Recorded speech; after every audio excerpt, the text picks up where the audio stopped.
Cool. Welcome back to Football Theory. And Guti, we had two finals over the weekend. Euro finals. Italy beats England in PKs. Argentina beats Brazil 1-0 in normal time. Where do you want to start? You want to start across the border or you want to start down south? Let's start where football started, right? Let's start in England. So, um, I felt bad for England fans. It was coming home. It was at home. It was at home, but it wasn't coming home. Um, but yeah, man, the Italy team just got better and better and better. And I know people kind of made they played terrible against Spain. It's like, well, one game though. Like they still advance, right? So we talked about it before. If you play bad and still advance, you're supposed to be there. So Italy, um, man, dude, after England, it's kind of like the U.S. IT game. I'm not going to compare it in that level, but if England doesn't score right there, I don't see them scoring at all. Like Italy had the ball the entire time. It seemed like they had the ball the entire time. They had more idea. They were possessing like crazy, and it wasn't like those old school Italy that just kind of waited back on you. It was like a more balanced Italy. You know what I mean? And Mancini got them, man. He got them all wrapped in, and Cellini was a beast, and they were just killing it, man. So yeah, I think they won. They're supposed to. Yeah, and quickly to the Spain game, I don't think they played bad. They played defensively. They got it taken to them, which most teams don't have the ability or the infrastructure like Spain does to do. But that means they can win in different ways. You know what I mean? Yeah. And I think that's very important in at that level. And I think as much as you want to score early, it almost like hindered England that they scored that early because then they were almost fearful to open up and try to go for the second one. And little by little, Italy kind of did put their game on it. And I think the English players have done a fantastic job this tournament. The coach has done a fantastic job this tournament. Southgate, 3 years ago, they were in the World Cup semifinals. This year, they lost to Euro finals and PKs. But I think Southgate was really outcoached by Mancini. I think Mancini knew the adjustments to make when he needed to with the subs. I thought Southgate took a little bit long with them. Yeah. I think there was the goal that came from Italy was a goal where it was a scrap. It was a scrap where they won the ball 3 times in a row. They won the first header, they won the rebound, and they got the third one. You know what I mean? They were all kind of just going to the ball, battles. There was this continuing battle, and I think that's shows a lot about the mentality this team had throughout the whole tournament. They seemed like such a united front, and they won in so many different ways. They kind of got to build up and start with the tournament with a 3-0 win against Turkey. And when people doubted them because they weren't playing against good quality opponents, they showed it against Belgium. They showed that they can win against Spain. And then they showed that they could also come back and take it to a team like in England. And, it's well-deserved. I think if England would have won, it wouldn't have been not deserved either.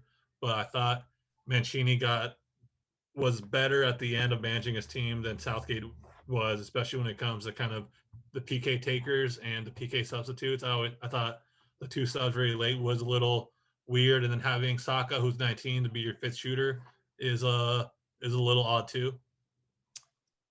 There's like so many pieces with that. One, yeah, I think the subs are really late because you're bringing in guys that are, very fast, very athletic, very skillful. You put those guys in with way more time so they could do some damage, right? You don't put them in at the end. And then when you subbing guys just to kick PKs, it's usually like a veteran. It's usually a veteran who probably doesn't have legs to play a full game, and you put him in and go, hey man, we're probably gonna go to PKs. I need you to put this away from me. So like that, all the subs just didn't make sense. All of them, as far as like when he did it and then how he did it, and then like, the fact that Saka, he missed the last one. Like, I'm with you on the fact that yeah, like okay, he probably shouldn't have gone fifth, but like I think people are kind of overreacting. Like, oh, he's 19. It's like, okay, I get it, but he's also on the England national team and he's a professional soccer player. Like, I understand the age is there, and they're like, oh, how can these old guys not take it? It's like, but what if he would have made it? Then we're talking about a 19-year-old making a PK. So like, you can't have it both ways. Like I would love for Mexico to throw a 19-year-old in there to shoot a PK. Like, goodness sakes, can we have a 19-year-old play?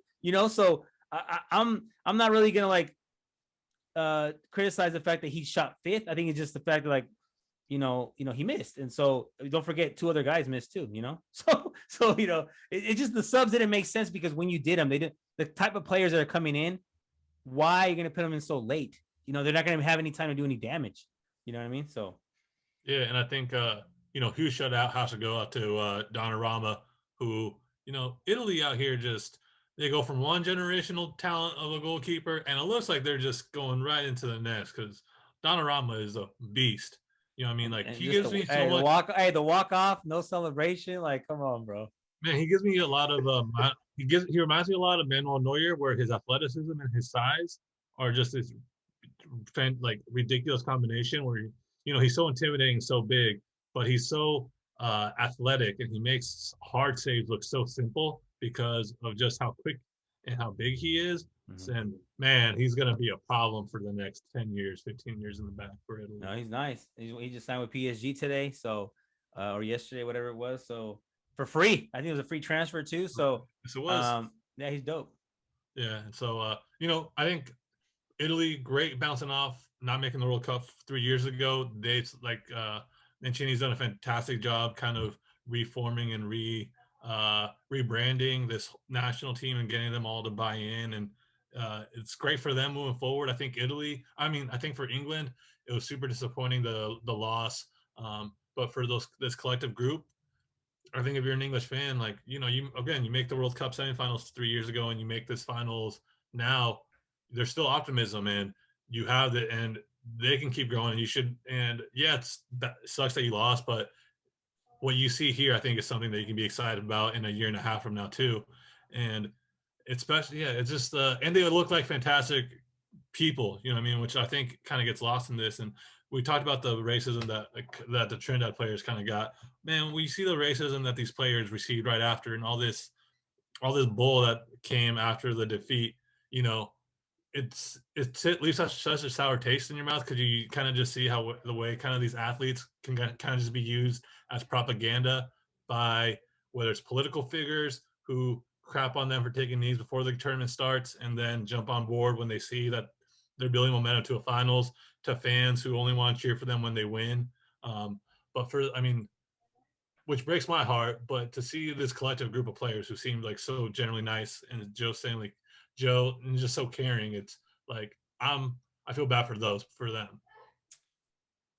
Yeah, when I saw that, and I'm like sitting there, like, okay, England, bro, like, how do you all of a sudden show solidarity during the Black Lives Matter like protest? After George Floyd's murder, um, the EPL was doing it, right? Everybody, Black Lives Matter, England, we're supporting from over here, and then you turn around, and this is what I go back to, like, everybody knows what to say to offend someone. Like, how do you blame anything on your own players? Like, they're on your team, bro, and not just on your soccer team, but they live in your country, and so and they're from your country. So I'm totally confused as to what you want. You know what I mean? Like, what is it that you want, bro? Like, we all know the mentality these people have is ridiculous, and we know they're feeding into hundreds of thousands of years of racism. But it's like, bro, how it's so hypocritical, right? Like, you on Sundays or Saturdays, you enjoy them winning for your team, or if they would have won, oh, look at, and all of a sudden, boom, and Lukaku had to deal with it too. He's dealt with it in Belgium too, right? Like, he says that when he loses, all of a sudden he's Belgium born Congolese or whatever it may be, right? But when he wins, he's Belgium. He's Belgian. So it's like, it's disgusting, and that's why I said I don't want the Mexican national team, our fans, to even fall into that trap. Like, it can't be us, because you can't have short memory and forget that Giovanni Dos Santos played for us, and the fact that Jonathan Dos Santos is black. He's of black. He's half Brazilian. And so what are you? You know what I mean? What are we doing here? He's on the Yeah, field. absolutely. He's on your team, bro. Yeah. Yeah, absolutely. I mean, it just kind of shows the much like deeper layers of how this goes, and you see it here, you see it, you see United States, you see it in England, and it just kind of shows the way why you can't separate sports and politics either. It kind of shows why you can't when these things happen. So shout out to Italy, England, condolences to the players, but I think they definitely have something to look forward to in a year and a half from now in Qatar with what they're building. And now in South America, you called it Messi, champion, lifted 1-0. Argentina finally win their first international title in 25 years. Which, if I'm not mistaken, they beat Mexico in 1993 in the final. So that's the Yeah, last time yeah. they won with Maradona. So Maradona was OG, going in towards the end of his career, Batigol, So yeah, I was 5 years old last time Argentina won. So hey, congratulations to them, for doing that. I I do think the Brazil team was better. I said that before. The Brazil team was more stacked. They played better the entire time, but Argentina, I said, was going to win the game. Like they were going to manage the game, and Messi was not going to lose that game. I said that, and I called it. So Yeah, and it's really it's nice to see because so many times I think Argentina has let down Messi, where Messi has been the best player, and so many times he's kind of been let down by other players on the team or others, or in these moments in these situations where the tide can Higuain, turn. Higuain, Yeah. yeah, sorry. And for them to not bail him out, but for them to help him lead this one, I think is fantastic. And it just kind of shows the way the sport is, you know what I mean? Where a man can do so much for you. And then there's an opportunity for you to help them, you can do it. And they did. And you just saw how much it meant to him, how much it meant for them to see him win it. And it's just fantastic. Like, it's just such a warm feeling for Messi to win that title. Yeah, it just is weight off his back. You know what I Yeah. mean? It's a weight off his back.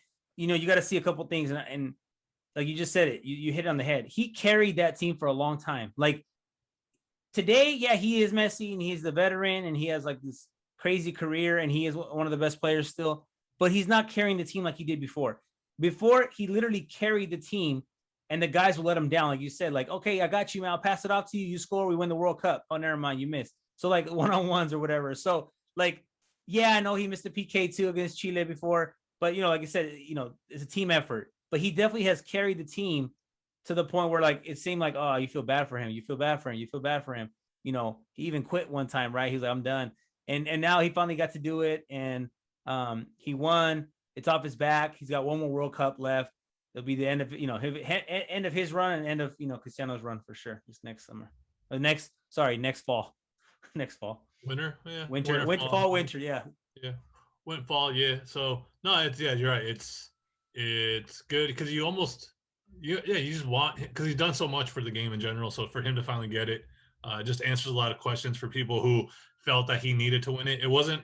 I didn't need for me personally. Didn't need him to win something to validate anything in his career with Argentina. Yeah. But for those who felt like he did, well, he got it now, and that's going to it'll be interesting to see how Argentina plays the World Cup without that pressure now also of needing this. And like you said too, Brazil, um, unfortunately they didn't win, but they've showed a lot this summer. They have showed so much. I still think they're the best team in the. I think they're still the best team in the world coming out of this summer with what they've shown. Six out of six so far in World Cup qualifying, a finals here. This team is stacked. So if you're Brazil, yeah, you take the loss and it sucks. You're only 2 years removed from winning it yourself. And I think for Brazil, it's just going to be like a little pebble in the road because I'm excited to see what they do moving forward. Like I just said, I think coming out of this summer, they've been the best team so far in the world. Yeah, you put them in Euros and they're in the final.